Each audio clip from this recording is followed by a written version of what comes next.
ಅದು ಪರಬ್ರಹ್ಮ ಸೂಕ್ಷ್ಮವಾಗಿ ನೆಲೆಸಿರುವ ಈಗಿನ ಕಾಞಂಗಾಡಿನ ಪಕ್ಕದ ನೀಲೇಶ್ವರದ ಗುರುವನ. ಸೂಕ್ಷ್ಮ ರೂಪದಲ್ಲಿ ಅಲ್ಲಿ ತಪಸ್ಸು ಮಾಡಿದ ವಸಿಷ್ಠ, ವಿಶ್ವಾಮಿತ್ರ, ಕಣ್ವಮುನಿ, ಅಗಸ್ತ್ಯ ಮುನಿ, ಮಾರ್ಕಾಂಡೇಯ ಮುನಿ, ಪುಲಸ್ಥ ಮುನಿ, ಕೃತು ಮುನಿಗಳಿಗೆ ಪರಬ್ರಹ್ಮ ಅವತರಿಸಿ ಬರುವ ಸೂಚನೆ ದೊರೆಯುತ್ತದೆ. ಕರುತ್ತವನ, ಅದು ಕಪ್ಪುವನ. ಪರಬ್ರಹ್ಮ ಪರಶಿವನ ಬಣ್ಣ ಕಪ್ಪು.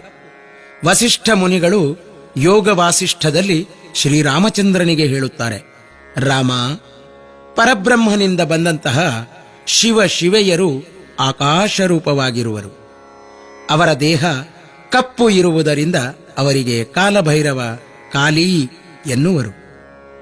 ಕಾಲರಾತ್ರಿಯು ಕಾಲವನದಲ್ಲಿ ನೃತ್ಯ ಮಾಡುತ್ತಾ ಪ್ರಳಯ ನೃತ್ಯದಲ್ಲಿ ಶಿವನನ್ನು ಸ್ಪರ್ಶಿಸಿ ಅವನಲ್ಲಿ ಲೀನವಾದಂತಹ ಸಮಯದಲ್ಲಿ ಶಿವನು